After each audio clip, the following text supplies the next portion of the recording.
નમસ્કાર વહાલા વિદ્યાર્થી મિત્રો, સ્વાગત છે તમારું આપની મનપસંદ યુટ્યુબ ચેનલ મેથ્સ એન્ડ ઇંગ્લિશમાં. વહાલા વિદ્યાર્થી મિત્રો, આજના વિડીયો લેક્ચરમાં આપણે સ્વાધ્યાય 10.2ના તમામ પ્રશ્નોનું સોલ્યુશન કરવાના છીએ. જો વિદ્યાર્થી મિત્રો તમે હજુ સુધી આપણી યુટ્યુબ ચેનલ મેથ્સ એન્ડ ઇંગ્લિશને સબસ્ક્રાઇબ ન કરી હોય તો સૌપ્રથમ ચેનલને સબસ્ક્રાઇબ કરી દેજો તથા આ વિડીયોને લાઈક પણ કરી દેજો. તો ચાલો સોલ્યુશનની શરૂઆત કરીએ.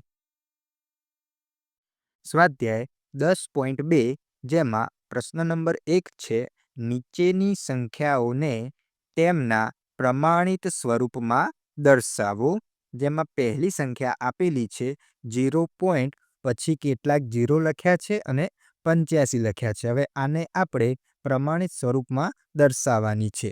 તો જ્યારે પણ પ્રમાણિત સ્વરૂપ આવે ત્યારે આપણે શું કરીશું, તો જે સંખ્યા આપેલી હોય તેમાં 0 સિવાયની સંખ્યા ગોતીશું. તો તમે આ સંખ્યામાં 0 સિવાયની સંખ્યા કઈ છે, તો કે જુઓ 8 અને 5. તેમાંથી જે પહેલી સંખ્યા હોય એના પછી તરત પોઈન્ટ આપણે લાવીશું. તો જુઓ અહીં પોઈન્ટ કોના પછી છે, 0 પછી. તો આપણે પોઈન્ટ ક્યારે લાવીશું, 8 પછી પોઈન્ટ ખસેડીશું. તો કુલ કેટલા પોઈન્ટ ખસેડીશું, જુઓ આટલે પોઈન્ટ છે. તો 1 2 3 4 5 6 7 8 9 10 11 અને 12.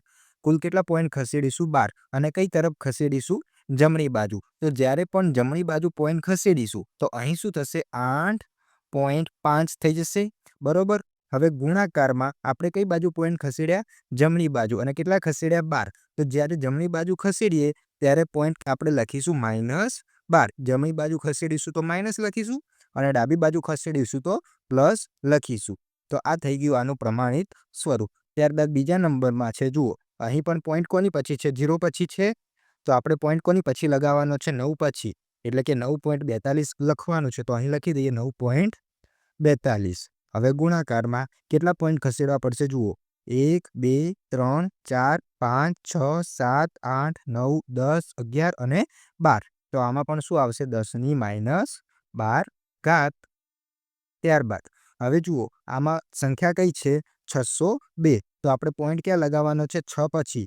અહીં પોઈન્ટ ક્યાં કહેવાય, તો કે 0 પછી છે ને, તો 0 પછી ના ચાલે. આપણે પોઈન્ટ ક્યાં લગાવવાનો, 6 પછી. તો અહીંથી પોઈન્ટ ક્યાં લઈ જવાનું, 1 2 3 4 5 6 7 8 9 10 11 12 13 14 ને 15. એટલે અહીં લખાશે 6.02 ગુણ્યા 10 કેટલી ઘાત આવશે, 15 આવશે. કેટલી આવશે, 15.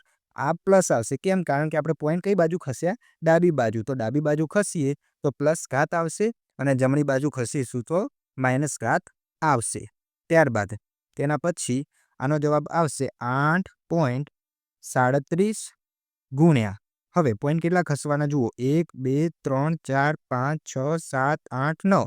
તો 10 - 9 ઘાત. હવે આનો જવાબ તમારે કમેન્ટ કરવાનો છે.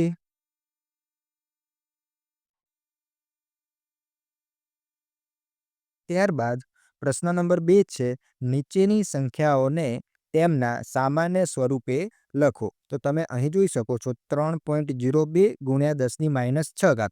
સામાન્ય સ્વરૂપ એટલે આની ઉપર આપણે પ્રમાણિત સ્વરૂપમાં ફેરવ્યું, એટલે કે 10ની ઘાતમાં ફેરવ્યું, અને આમાં 10ની ઘાતમાં આપેલું છે અને આપણે એને સામાન્ય સ્વરૂપે ફેરવીશું. એટલે કે આ ઘાત છે એ આપણે દૂર કરવાની છે. તો જુઓ સૌથી પહેલા 10 - 6 ઘાત છે, તો માઇનસ ઘાતને દૂર કરીશું તો ક્યાં જશે, છેદમાં. તો અહીં લખાશે 3.02 ભાગાકારમાં 10 - 6. હવે આપણે સૌ જાણીએ છીએ આ 3.02 છે, ભાગાકારમાં 10 - 6 એટલે એકની પાછળ કેટલા શૂન્ય આવશે, 6. 1 2 3 4 5 અને 6. તો આપણે કેટલા પોઈન્ટ કાપવાના છે, જુઓ 1 2 3 4 5 6. 6 પોઈન્ટ કાપવાના છે. તો અહીં શું લખાશે, 0.1 2 3 4 5 અને 302. તો આ થઈ જશે આનો જવાબ. ત્યારબાદ હવે આ તો પ્લસ ઘાત જ છે, તો ડાયરેક્ટ લખી દઈએ 4.5 ગુણ્યા 1ની પાછળ 4 શૂન્ય આવશે. તો આનો જવાબ બનશે 45,000.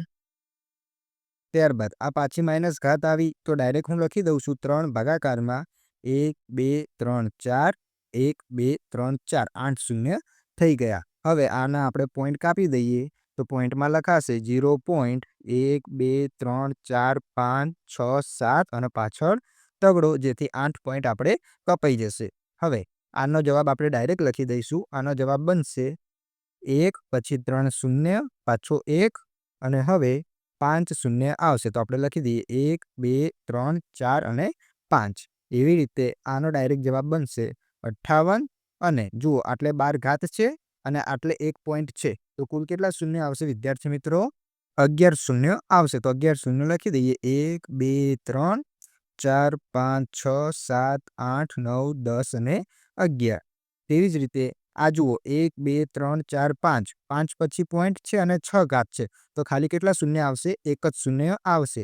એટલે કે 3 6 1 4 9 2 અને પાછળ 1 શૂન્ય આપણે લગાવવું પડશે. ત્યારબાદ પ્રશ્ન નંબર 3 છે, નીચે આપેલા વિધાનોમાં દર્શાવેલ સંખ્યાને તેમના પ્રમાણિત સ્વરૂપે લખો. જેમાં પહેલું છે 1 માઇક્રોન બરાબર 1 ભાગ્યા 1 ની પાછળ 6 શૂન્ય મીટર થાય. તો આપણે આનો જવાબ લખી દઈએ 1 ગુણ્યા આ જે નીચે ઘાત છે એને ઉપર લઈ જઈશું તો 10 ની -6 ઘાત બનશે.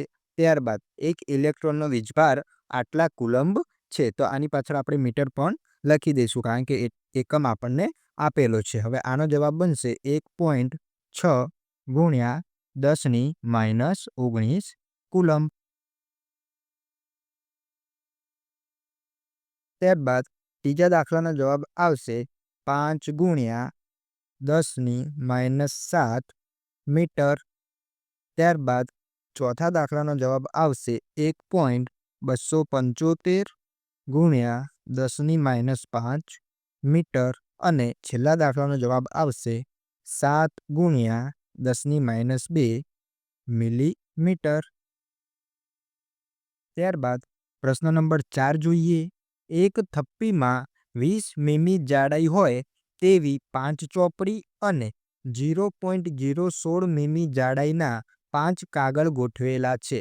તો થપ્પીની કુલ ઊંચાઈ શોધો. ઉકેલ જોઈએ તો કુલ ઊંચાઈ બરાબર 20 ગુણ્યા 5 વત્તા 0.016 ગુણ્યા 5. હવે તમે જોઈ શકો છો આ બંનેમાં 5 5 સામાન્ય છે તો આપણે એને બહાર કાઢી લઈએ તો અંદર વધશે 20 વત્તા 0.016. હવે આનો સરવાળો આપણને મળશે 20.016 ગુણ્યા 5. આ બંનેનો ગુણાકાર થશે 100.08 મિલીમીટર. હવે આને આપણે પ્રમાણિત સ્વરૂપમાં ફેરવીએ તો કેટલા પોઈન્ટ ખસવાના છે જુઓ. આટલે પોઈન્ટ છે આપણે પોઈન્ટ લાવવાનો છે એક પછી એટલે કે 1 અને 2 પોઈન્ટ ક્યાં ખસવાના છે?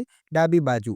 તો ઘાત શું થશે? પ્લસ થશે. તો 1.0008 ગુણ્યા 10 ની 2 મિલીમીટર.